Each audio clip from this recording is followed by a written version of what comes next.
नमस्कार बच्चों। उम्मीद करता हूँ तैयारी आपकी बहुत ज़ोरदार और अच्छी चल रही होगी। उसी अच्छी तैयारी में मैं थोड़ा-सा योगदान देने की आज फिर कोशिश करने वाला हूँ। सीबीएसई क्लास 10th कोर्स भी संपूर्ण हिंदी व्याकरण वन शॉट लेकर आया हूँ। उम्मीद करता हूँ आप इसे ढंग से सुनेंगे। इसमें मैं अंत में आपके रिवीजन के लिए 20 क्वेश्चन भी लेकर आया हूँ और प्रत्येक टॉपिक के को हम आसानी से सरल भाषा में समझने की कोशिश करेंगे। शुरू करते हैं। टॉपिक एक, पदबंध 4 अंक का आता है। तो पदबंध की बात करने से पहले सबसे पहले हम शब्द, फिर पद और फिर पदबंध की बात करेंगे, ठीक है। तो सबसे पहले शब्द की बात करते हैं। शब्द के बारे में आप जानते होंगे, वर्णों का सार्थक समूह यानी अक्षरों का एक ऐसा समूह जिसका कोई एक निश्चित अर्थ हो, वो शब्द कहलाता है। और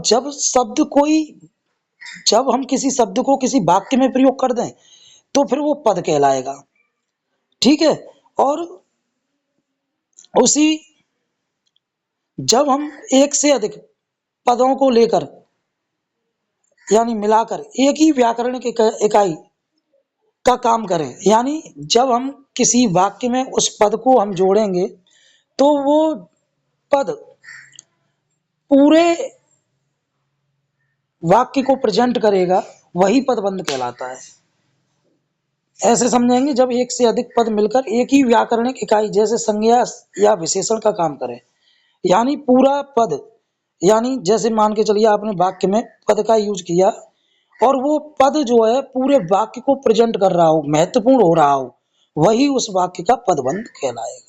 समझ में आ गया होगा। तो अब आगे बढ़ते हैं। पदबंध के 5 भेद होते हैं।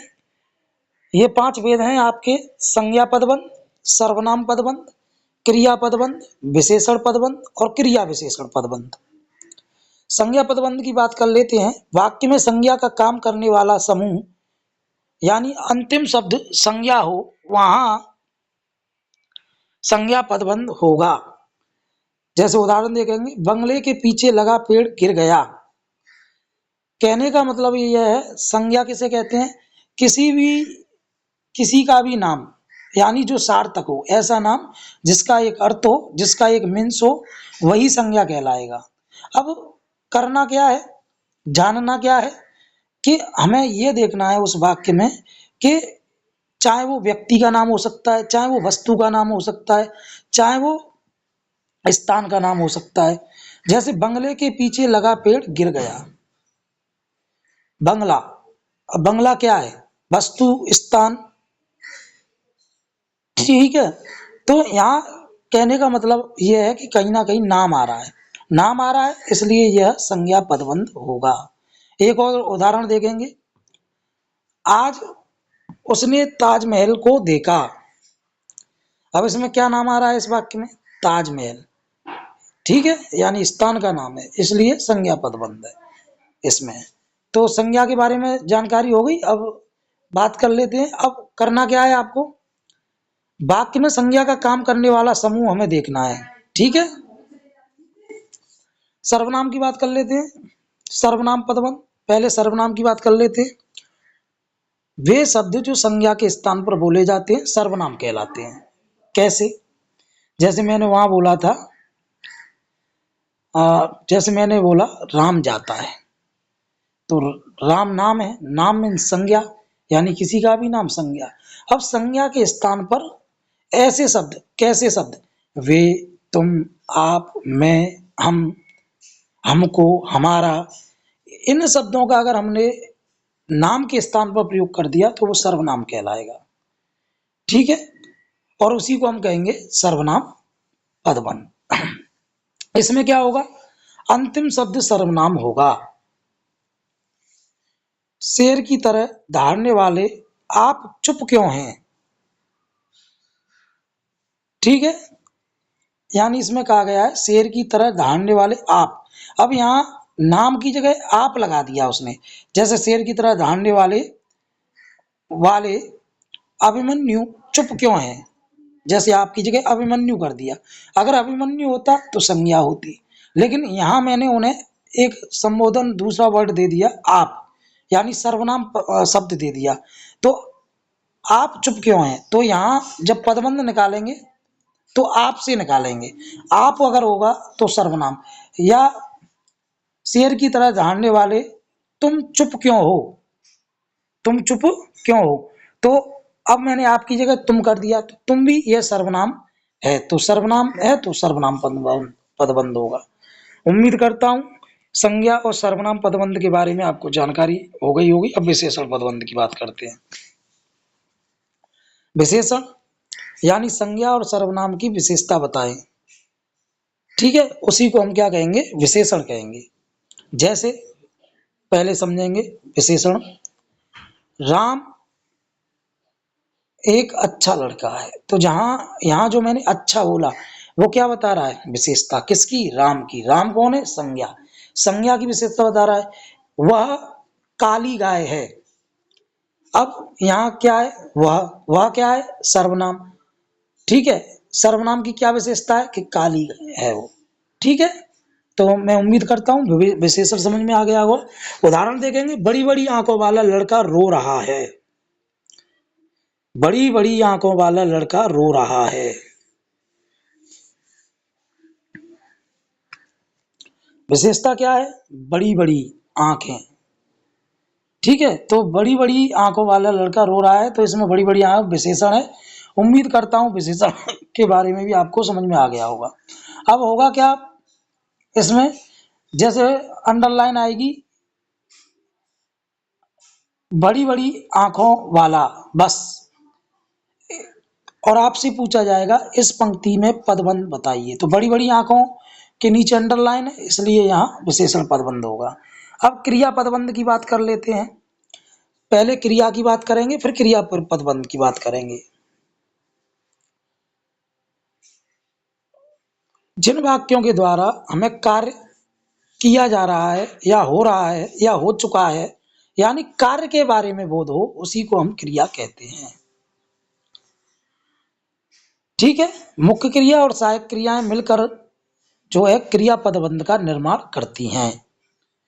मुख्य क्रिया कौन सी, जाता, जाना, खाना, पीना, सोना, जागना।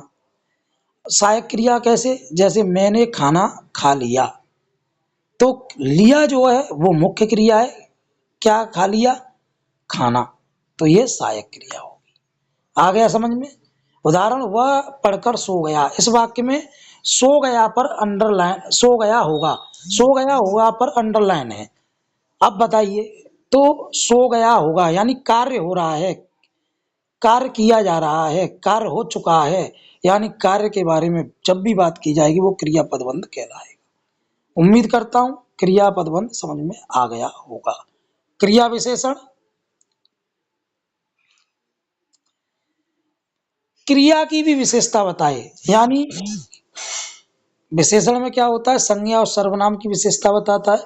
क्रिया विशेषण में क्या होता है, वह शब्द जो क्रिया की विशेषता बताए, यानी क्रिया की विशेषता कैसे, ढंग, ठीक है। ढंग कैसा हो सकता है, चलने का हो सकता है, बैठने का, उठने का, रोने का, हंसने का, जाने का, आने का। समय यानी सुबह, शाम, दोपहर, ठीक है, 1 बजे, 2 बजे, स्थान, कुछ भी, ठीक है। तो उनकी विशेषता यहाँ बताई जाएगी, उसी को हम क्रिया विशेषण कहेंगे।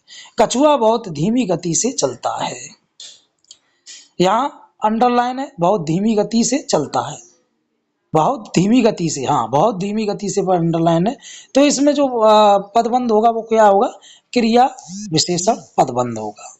उम्मीद करता हूं पदबंध समझ में आ गया होगा। प्रश्न पदबंध के किस तरह से आते हैं, या तो आपसे डायरेक्टली पूछा जाता है, कह दिया जाता है कि क्रिया पदबंध का एक उदाहरण लिखिए, संज्ञा पदबंध का एक उदाहरण लिखिए, सर्वनाम पदबंध का एक उदाहरण लिखिए, या आपसे एक सेंटेंस वाक्य दिया जाएगा, उस वाक्य में अंडरलाइन दी गई होगी, अंडरलाइन में जो शब्द सबसे पीछे हो, लास्ट हो, वही उस पद का क्रिया, वही उस पद का पदबंध होगा। ये मास्टर ट्रिक है। आगे बढ़ते हैं। टॉपिक 2, रचना के आधार पर वाक्य रूपांतरण, 4 अंक का आता है। इसमें आपको एक वाक्य को दूसरे वाक्य में बदलना होता है, या तो बदलने के लिए आएगा या उदाहरण लिखने के लिए आएगा। कैसे, मिश्र वाक्य का एक उदाहरण दो, या संयुक्त वाक्य का एक उदाहरण दो। ठीक है, करना क्या है, पहले आप देख लेते हैं रचना के आधार पर वाक्य रूपांतरण। आपने कक्षा 9th में अर्थ के आधार पर वाक्य का रूपांतरण या वाक्य परिवर्तन सुना होगा या वाक्य के भेद सुने होंगे। यहाँ रचना के आधार पर वाक्य के रूप भेद दिए हैं। तो रचना के आधार पर सर्वप्रथम हम ये जानेंगे, रचना के आधार पर वाक्य के 3 भेद होते हैं। कौन कौन से? सरल वाक्य, संयुक्त वाक्य और मिश्र वाक्य। अब करना क्या है, या तो इसमें वाक्य को बदलने के लिए आता है या डायरेक्टली आपसे पूछा जाता है मिश्र वाक्य का एक उदाहरण दो, सरल वाक्य का एक उदाहरण दो। ठीक है, अब बात कर लेते हैं सबसे पहले सरल वाक्य। सरल वाक्य क्या होता है? एक ही मुख्य क्रिया होती है, यानी ऐसा वाक्य जिसमें कार्य सिर्फ एक ही किया जा रहा हो, वही सरल वाक्य होता है। या जिस वाक्य में एक उद्देश्य हो, एक विधेय हो। उद्देश्य विधेय यानी सब्जेक्ट प्रेडिकेट, जिस वाक्य में एक हो वही सरल वाक्य है। उदाहरण, सूर्योदय होने पर पक्षी चहचहाने लगे, या रात हो चुकी है, मैंने खाना खा लिया है।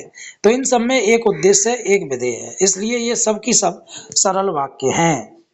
आगे बात कर लेते हैं संयुक्त वाक्य। 2 स्वतंत्र वाक्य होते हैं जो किसी योजक चिन्ह या समुच्चय बोधक चिन्ह से जुड़े होते हैं। अब ये समुच्चय बोधक या योजक चिन्ह कौन से हैं? और, किंतु, परंतु, इसलिए, या, अथवा, एवं, ये जो चिन्ह है वो संयुक्त वाक्य में प्रयोग किए जाते हैं। ध्यान से सुनना है, ध्यान से देख लेना है, अक्सर हम गलती कर जाते हैं। संयुक्त वाक्य, संयुक्त का मतलब होता है जुड़ा हुआ, संयुक्त यानी जुड़ा हुआ। कैसा? 2 स्वतंत्र वाक्य, यानी स्वतंत्र का मतलब होता है अगर उन वाक्यों को हम अलग अलग करके लिखेंगे तो उनका एक पूरा अर्थ व्यक्त होगा। ऐसे वाक्यों को स्वतंत्र वाक्य कहते हैं, यानी इन्हें सिर्फ योजक चिन्ह के द्वारा जोड़ दिया जाता है।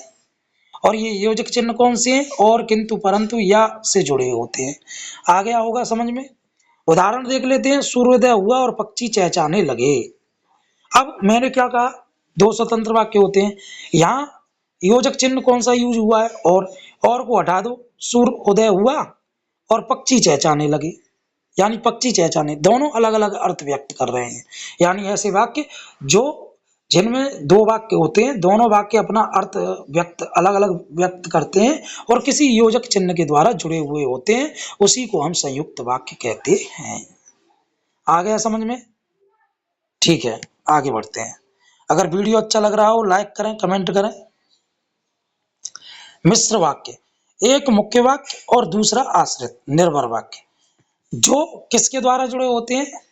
कि, जो, जब, तब, चूंकि का प्रयोग होता है। और सबसे इंपॉर्टेंट बात, जा, यानी जब, जिसे, जैसा, जबकि, जिसका, ये कोई भी जा से रिलेटिव शब्द हो, वो अगर आपको वाक्य के बीच में, 2 वाक्यों के बीच में दिखाई दे जाए, आंख बंद करके लगा देना, मिश्र वाक्य 100% सही होगा। ठीक है, यानी इसमें क्या होता है? एक मुख्य वाक्य होता है और दूसरा आश्रित वाक्य होता है। यानी कहने का मतलब यह है, एक वाक्य पर दूसरा वाक्य निर्भर होता है। कहने का मतलब यह है, जब इन वाक्यों को हम अलग करेंगे तो ये अपना पूरा अर्थ व्यक्त नहीं कर पाएंगे, स्वतंत्र अर्थ व्यक्त नहीं कर पाएंगे जब तक कि इनको जोड़ा ना जाए। यानी दोनों वाक्य जोड़कर ही अर्थ इनका व्यक्त होगा। दूसरे शब्दों में हम कह सकते हैं शर्तात्मक, यानी जब तक एक कंडीशन अप्लाई नहीं होगी तब तक दूसरी नहीं होगी, वही मिश्र वाक्य है। एक उदाहरण देखेंगे, जैसे ही सूर्योदय हुआ वैसे ही पक्षी चहचहाने लगे। यानी अब एक वाक्य दूसरे पर डिपेंड है। किस तरह से डिपेंड है? जैसे सूर्योदय हुआ, यानी सूर्योदय हुआ वैसे ही पक्षी चहचहाने लगे। अगर सूर्योदय नहीं होगा तो पक्षी चहचहाएंगे नहीं। ठीक है, जैसे ही रात हुई वैसे ही तारे निकल आए, यानी रात अगर नहीं होगी तो तारे नहीं निकलेंगे। उम्मीद करता हूं समझ में आ गया होगा। अगर फिर भी समझ में नहीं आया है तो लास्ट में मैं सुपर ट्रिक भी बताने वाला हूँ, तो अंत तक वीडियो में जरूर बने रहिएगा। और अंत में 20 महत्वपूर्ण प्रश्न भी बताने वाला हूँ। टॉपिक 3 समास 4 अंक का आता है। समास कहते किसे हैं, सबसे पहले बात कर लेते हैं। दो या दो से अधिक शब्दों के मेल से बना नया शब्द, या संक्षेप या छोटे रूप में लिखा हुआ शब्द, यानी ऐसे ऐसा शब्द जो सूक्ष्म किया जा सके, या सूक्ष्म करने की प्रक्रिया या छोटा करने की प्रक्रिया ही समास कहलाता है। जैसे मैंने एक वाक्य बोला, आज मैंने 10 सिर वाले रावण को मारा।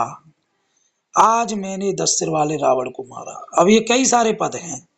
अब मैंने इन पदों को क्या कर दिया, छोटा कर दिया, सूक्ष्म कर दिया, यानी मैंने आज दशानन को मारा। भाई वो भी तो वही अर्थ व्यक्त कर रहा है कि दशानन यानी 10 सिरों वाला। तो मैंने वहां एक सूक्ष्म शब्द प्रकट कर दिया, छोटा शब्द लिख दिया, संक्षेप में लिख दिया, वही समास कहलाएगा। आ गया समझ में? समास में दो चीजें बहुत इंपॉर्टेंट है, समास विग्रह और समस्त पद। जब किसी छोटे पद को हम विग्रह करके लिख देते हैं, यानी बड़े रूप में लिख देते हैं, जैसे दशानन है, दशानन ये समस्त पद है। अब इसका विग्रह क्या होगा, 10 हैं आनंद जिसके, अर्थात रावण। तो ये इसका विग्रह हो गया। इन दोनों का ध्यान रखेंगे। दूसरा इसमें एक और इम्पोर्टेंट चीज होती है, प्रथम पद और द्वितीय पद। प्रथम पद को पूर्व पद भी कहते हैं, प्रधान पद भी कहते हैं, और द्वितीय पद को उत्तर पद भी कहते हैं, गौड़ पद भी कहते हैं, ठीक है, या द्वितीय पद भी कहते हैं। तो उम्मीद करता हूं ये समझ में आ गया होगा। अब बात कर लेते हैं समास के भेदों की। तो समास के मुख्यतः 6 भेद होते हैं। सबसे पहले अव्ययीभाव समास की बात कर लेते हैं। जिस समास में पहला पद अव्यय हो और अन्य पद, दूसरा पद अन्य हो, वहां जो है अव्ययीभाव समास होगा। अब ये समझ में नहीं आया होगा। अव्यय का अर्थ होता है जो व्यय ना हो, जो खर्च ना हो, अर्थात ऐसे शब्द जिनका हम अनुमान ना लगा पाए, जिनकी सटीक जानकारी ना दे पाए, जिनके बारे में क्लियर ना कर पाए, वही अव्यय है। उदाहरण देखेंगे, यथाशक्ति, इसका अर्थ होता है शक्ति के अनुसार। अब कितनी शक्ति के अनुसार नहीं मालूम, यानी हम इनका अनुमान नहीं लगा पा रहे हैं। भैया कितनी शक्ति, 2 किलो, 4 किलो, 6 किलो है, कितनी horse power, 1 horse power, 2 horse power, नहीं मालूम कर पा रहे हैं। तो जहां शब्दों का सही जानकारी ना कर पाए, यानी ऐसा शब्द जिसका कोई अनुमान ना लगा पाए, वही अव्ययीभाव समास है। आजन्म, नहीं मालूम कर पा रहे हैं। भरपेट, पेट भरकर, कितना पेट भरकर, कितना किलो, 2 किलो खाया, 4 किलो खाया, नहीं मालूम। अनेक, एक एक, कितने एक एक, नहीं मालूम। तो ये सारे के सारे अव्ययीभाव समास हैं। पहला पद अव्यय होता है, शेष अन्य पद होता है। आ गया समझ में? ठीक है। इसके अन्य उदाहरण है यथा समय, बारंबार, आजन्म, ठीक है। तत्पुरुष कारक चिन्हों का लोप, तत्पुरुष समास की बात कर लेते हैं।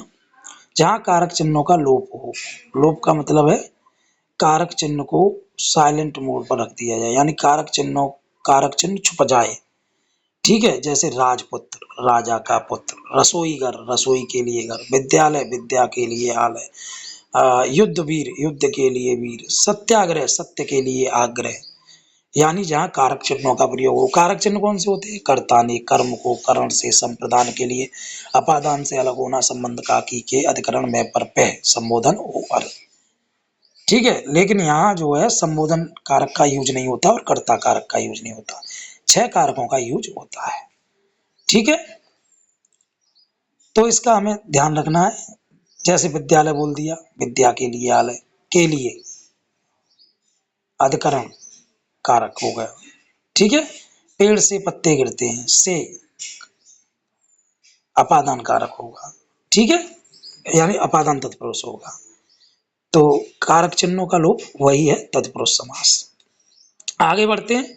कर्मधारय समास, जहां विशेषण विशेष्य या उपमान उपमेय का संबंध हो, अब ऐसे नहीं समझ में आएगा, नहीं आना, बिल्कुल भी नहीं आना। ये आएगा ऐसे समझ में, जहाँ एक पद दूसरे पद की विशेषता बताए, उसी को हम जो है कर्मधारय समास कहते हैं। इस समास में एक पद दूसरे पद की विशेषता बताएगा। ठीक है, विशेषण मैंने पहले बता ही दिया, तो आपको विशेषता समझ में आ गई होगी। जैसे नील कमल, नीला है जो कमल, यानी कमल तो बहुत सारे होते हैं, लेकिन वो कैसा कमल है? नीला। ठीक है, चंद्रमुखी, चंद्रमा के समान है जो मुख, चंद्रमा के समान है जो मुख, मुख सबका है, मेरा भी है। आपने देखा है, जिन बच्चों को मैं पढ़ा रहा हूँ उन्होंने मेरा मुख देखा है, आपका भी मुख है, लेकिन उसका मुख कैसा है? चंद्रमा के समान है, इसलिए उसे क्या कहा गया है? चंद्रमुख। ठीक है, मृग नैनी, नैनी मीन्स आंखें, आंखें सबकी हैं, सबके पास हैं, लेकिन उसकी आंखें कैसी हैं? मृग जैसी, हिरन जैसी आंखें, हिरन जैसी हैं जो आंखें। ठीक है, तो समझ में आ गया होगा कर्मधारय समास के बारे में। द्विगु समास, पहला पद संख्यावाचक होता है, इसका यही ध्यान रखना है। ठीक है, पहला पद संख्यावाचक होगा, यानी ऐसा समास, ऐसा पद जिसमें संख्या की बात की जाए, नंबर की बात की जाए, डिजिट की बात की जाए, जो भी आप समझ पाए, यानी काउंटिंग की बात की जाए, नंबर्स, गिनतियों की बात की जाए, उसी को हम द्विगु समास कहते हैं। चौराहा, चार राहों का समूह। तिरंगा, तीन रंगों का समाहार। चतुर्भुज, चार भुजाओं का समाहार। चौवन्नी, चार आनों का समूह। अठन्नी, आठ आनों का समूह। तो यहाँ मैंने जो भी पद बोले, जो भी समास बोले, उन सब में संख्या की बात की जा रही है, संख्या की बात की जा रही है, इसलिए ये सब की सब द्विगु समास होंगे। आ गया होगा समझ में। द्वंद्व, अगला समास क्या है? द्वंद्व। द्वंद्व मीन्स लड़ाई, और लड़ाई हमेशा कैसे लोगों में होती है? आपने कुश्ती का नियम पढ़ा होगा, दंगल मूवी देखी है, दंगल मूवी में जो बबीता होती है, बबीता फोगाट, उसका वेट जो है वो बढ़ जाता है, तो वो कुश्ती नहीं लड़ पाती, क्योंकि उसमें एक निश्चित माप होता है, निश्चित माप पर ही कुश्ती होती है, और दोनों का माप बराबर होना चाहिए, दोनों पहलवानों का। तो द्वंद्व, द्वंद्व, द्वंद्व का मतलब ये समझो कुश्ती, कुश्ती का मतलब ये समझो बराबर वालों में। तो जिनकी, हमारे आसपास जिनकी वैल्यू बराबर है, जो जिनका, जिनमें कोई भी पद कमजोर नहीं है, यानी दोनों पद प्रधान हैं। कैसे? जैसे मम्मी पापा, यानी माता पिता। घर में जितना इम्पोर्टेंस, महत्व मम्मी का होता है, माता जी का होता है, उतना ही इम्पोर्टेंट महत्व पापा यानी पिताजी का होता है। रात दिन, जितना ही महत्व दिन का है, उतना ही रात का है। सुबह शाम, जितना महत्व सुबह का है, उतना शाम का है। सूर्य चंद्रमा, जितना सूर्य का महत्व है, उतना चंद्रमा का है। अगर ये भी ना समझ में आए, तो जिनके बीच में योजक चिन्ह का प्रयोग हो, यहाँ योजक चिन्ह का प्रयोग होगा। ठीक है, यानी ऐसा भी कह सकते हैं, जहां विलोम शब्द का प्रयोग हो, वही द्वंद्व समास है। ठीक है, बट दोनों इक्वलिटी में बराबर होनी चाहिए, दोनों का महत्व बराबर होना चाहिए, वही द्वंद्व समास है। उम्मीद करता हूं समझ में आ गया होगा। बहुब्रीहि समास की तरफ बढ़ते हैं। कोई तीसरा अर्थ प्रदान हो, कहने का मतलब है जो पद दिया गया है वो प्रदान नहीं होते, दोनों पद प्रदान नहीं होते, लेकिन उनसे बना तीसरा पद प्रदान होता है, यानी जो विशेष होगा वही बहुब्रीहि होगा। लंबोदर, लंबा है उदर जिसका, अर्थात गणेश। दशानन, दस है आनंद जिसके, अर्थात रावण। चक्रपाणी, चक्र है जिसके हाथ में, अर्थात श्री कृष्ण। वीणा पाणी, वीणा है जिसके हाथ में, वीणा किसके हाथ में? स्पेशल किसके अर्थ के लिए अर्थ प्रयुक्त हुआ है? सरस्वती माता के लिए। चंद्रशेखर, चंद्रमा है जिसके शिखर पर, किसके शिखर पर है चंद्रमा? शिव के शिखर पर। उम्मीद करता हूं बहुब्रीहि समास भी आपकी समझ में आ गया हो। तो ये थे समास, तीसरा टॉपिक था। एक बार फिर संक्षेप में समझेंगे। अव्ययी भाव, जहां अनुमान न लगा पाए। तत्पुरुष समास, जहां कारक चिन्हों का प्रयोग हो। कर्मधारय समास, जहां एक पद दूसरे की विशेषता बताए। द्विगु समास, जहां गिनतियों की बात की जाए। द्वंद्व समास, जहां दोनों पद प्रधान हो। बहुब्रीहि समास कोई तीसरा पद प्रधान हो। ठीक है, तो उम्मीद करता हूं ये बहुब्रीहि समास आपके समझ में आ गए होंगे। टॉपिक 4 मुहावरे 4 अंक के आते हैं। ये स्पर्श बुक के पाठों से आते हैं। मैंने आज विश्लेषण किया था और ज़्यादा अध्ययन किया आप लोगों की वजह से, ताकि मैं ज़्यादा से ज़्यादा आपको महत्वपूर्ण जानकारी प्रदान कर सकूं। तो वहाँ ये जानकारी मुझे प्राप्त हुई कि जितनी बार भी मुहावरे आए हैं वो आपके पाठों के अंदर से आए हैं। तो मैंने यहाँ पर उन्हीं पाठों के अंदर से मुहावरों को रखा है। ठीक है, तो बड़े भाई साहब प्रेमचंद पहला पाठ। यह पाठ मुहावरों का खजाना है। यहाँ से प्रश्न आने की संभावना सबसे अधिक होती है, ध्यान रखना। मैंने थोड़ा सा ही पढ़ के देखा था आज, तो मुझे बहुत सारे मुहावरे दिखाई दिए। पहला, पहाड़ होना, बहुत भारी या कठिन कार्य होना। वाक्य, 10वीं की परीक्षा पास करना छोटे भाई के लिए पहाड़ होने जैसा था। ठीक है, वहाँ जो बड़ा भाई है वो छोटे भाई को पढ़ाई के बारे में कहता है ना, पढ़ाई एक पहाड़ है। ठीक है, प्राण सूखना, अर्थ होगा बहुत अधिक डर जाना। वाक्य, भाई साहब को सामने देख छोटे भाई के प्राण सूख गए। जब बड़ा छोटा भाई खेलने के लिए जाता है, बड़े भाई साहब आ जाते हैं तो प्राण सूखते हैं कि नहीं? आ गया होगा समझ में। अगला मुहावरा है हंसी खेल होना, बहुत आसान काम होना। इसका अर्थ है बहुत आसान काम होना। दांतों पसीना आना, यानी बहुत कठिन परिश्रम करना, ये इसका अर्थ है। हंसी खेल होना, बहुत आसान काम होना, यानी छोटे भाई के लिए परीक्षा पास करना बहुत आसान काम था। दांतों पसीना आना, बहुत कठिन परिश्रम करना। बड़े भाई साहब रात दिन दांतों पसीना बहाते थे, यानी बहुत कठिन परिश्रम करते थे। आड़े हाथों लेना, इसका अर्थ होगा कठोरता से पेश आना या डांटना। अगला उदाहरण है अंधे के हाथ बटेर लगना, अर्थ होगा बिना योग्यता के कोई कीमती वस्तु मिल जाना। ततारा बामिरो कथा, शुद्ध बुद्ध खोना, अपने आप पर नियंत्रण ना रहना या अत्यधिक मोहित हो जाना, ये इसका अर्थ है। वाक्य, बामिरों का मधुर गान सुनकर तंतारा अपनी शुद्ध बुद्ध खो बैठा। आपने देखा होगा जब वो समुद्र के किनारे बामिरो गीत गा रही होती है तो वहाँ तंतारा पहुंच जाता है और वो उसके गीत में इस तरह खो जाता है कि उसे ध्यान नहीं रहता मैं कहाँ आ गया। ठीक है, राह देखना, इंतजार करना। जब तंतारा ने बामिरों को दूसरे दिन आने के लिए बुलाया तो वो उसका इंतजार कर रहा था, यानी राह देख रहा था। आग बबूला होना, बहुत अधिक गुस्सा होना। जब तंतार बामिरों के बारे में लोगों को जानकारी, उनके प्रेम के बारे में जानकारी प्राप्त हुई तो वे आग बबूला हो गए। पार्ट 3, अब कहां दूसरे के दुख से दुखी होने वाले। दीवार खड़ी करना, बमबारा करना या दूरी बनाना। डेरा डालना, अर्थ होगा अस्थायी रूप से बस जाना। वाक्य, बिल्डरों ने समुद्र के किनारे अपना डेरा डाल लिया है। अगला चौथा पार्ट है कारतूस, हबीब तनवीर द्वारा रचित। आंखें बिछाना, प्रेम पूर्वक स्वागत करना, यह इसका अर्थ है। वाक्य प्रयोग होगा वजीर अली के स्वागत में जाबाज सिपाही आंखें बिछाए बैठे थे। कूट कूट कूट कर भरना, बहुत अधिक मात्रा में होना, साहस या भावना के संदर्भ में। वाक्य, वजीर अली के दिल में अंग्रेजों के खिलाफ नफरत कूट कूट कर भरी थी। अगला अर्थ देखेंगे आंखों में धूल झोंकना, धोखा देना। वाक्य, वजीर अली कर्नल की आंखों में धूल झोंक कर भाग निकला।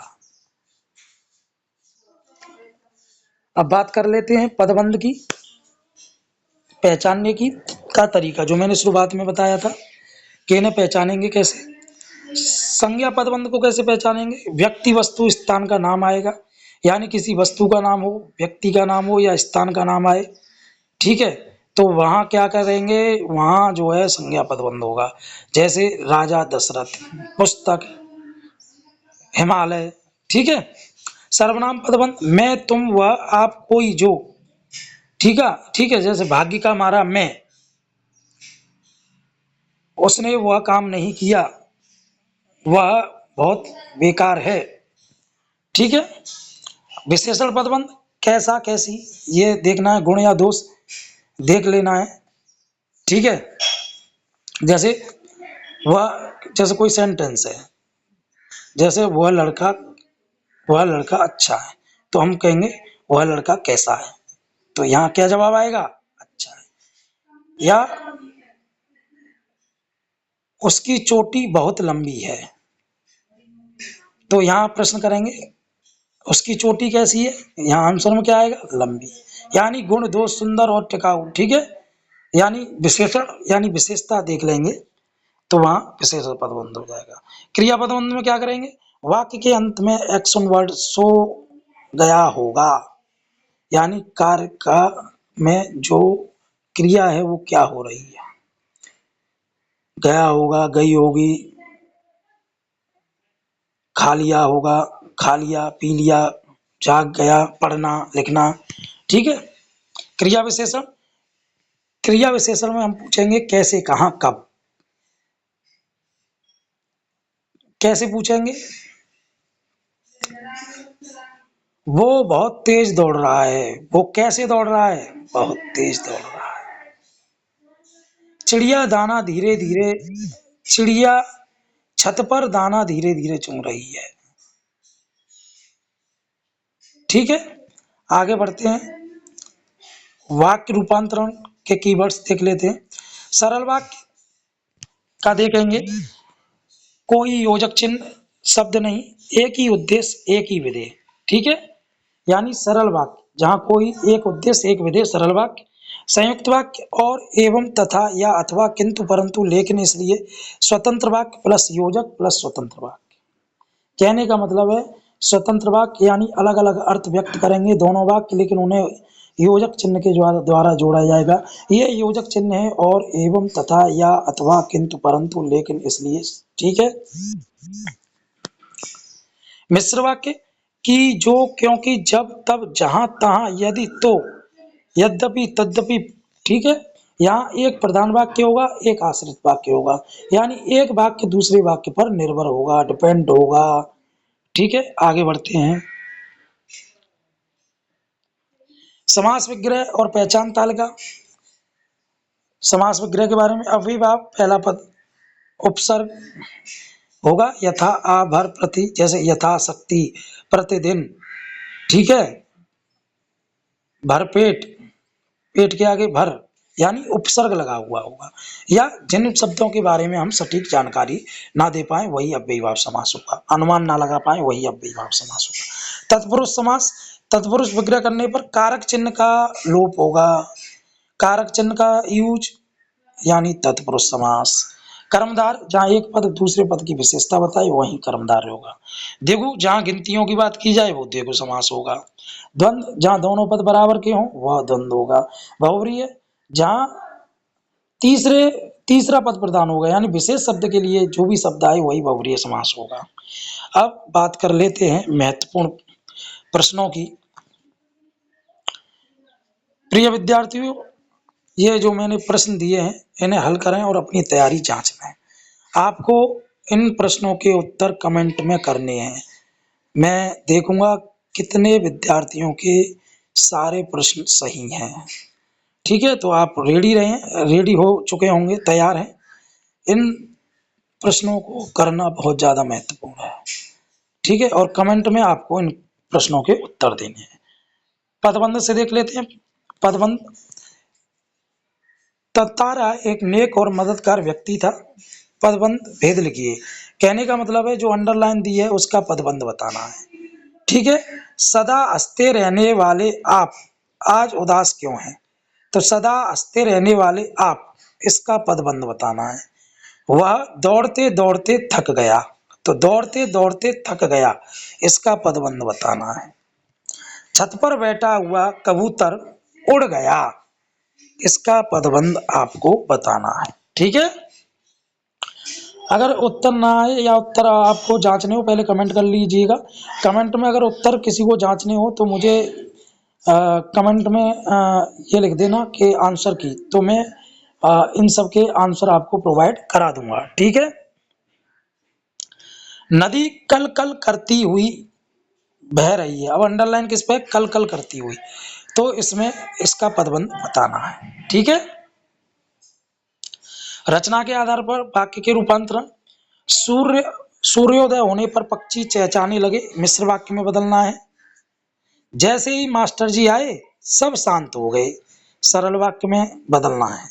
वह बाजार गया और फल लाया, सरल वाक्य में बदलना है।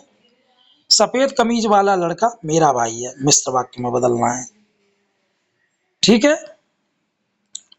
जल्दी करो वरना बस छूट जाएगी। इसमें वाक्य का भेद बताना है, यानी ये वाक्य कैसा है, सरल है, संयुक्त है या मिश्र है। आगे बढ़ते हैं। समास, विग्रह और भेद।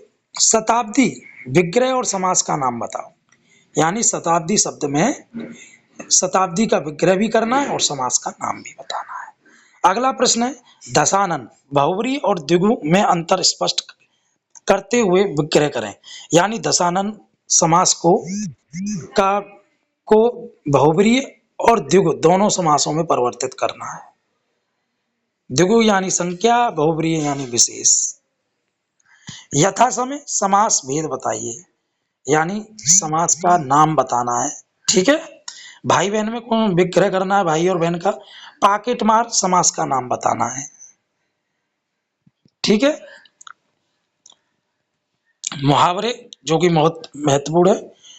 प्राण सूखना, वाक्य प्रयोग करना है, अर्थ भी बताना है। आंखें बिछाना, सही अर्थ बताना है। सुध बुध खोना किस पाठ से संबंधित है।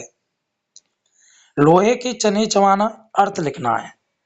सिर पर सवार होना, अर्थ लिखकर वाक्य बनाना है। तो ये थे व्याकरण के 4 महत्वपूर्ण टॉपिक, और चारों महत्वपूर्ण टॉपिकों के 5-5 बहुत महत्वपूर्ण उदाहरण। इनके उत्तर आपको मुझे कमेंट करने हैं।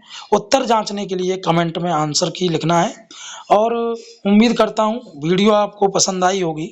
अगर वीडियो पसंद आई हो लाइक करें, शेयर करें, कमेंट करें, और हिंदी पाठशाला भाई आरके को सब्सक्राइब करना ना भूलें। परीक्षा के लिए आप लोगों को बहुत बहुत शुभकामनाएं कि की परीक्षा जो है वो सारी परीक्षाओं में यानी सभी विषयों में सबसे ज़्यादा अच्छी हो। इस उम्मीद के साथ आप लोगों को पुनः शुभकामनाएं। धन्यवाद, नमस्कार, आपका दिन शुभ हो।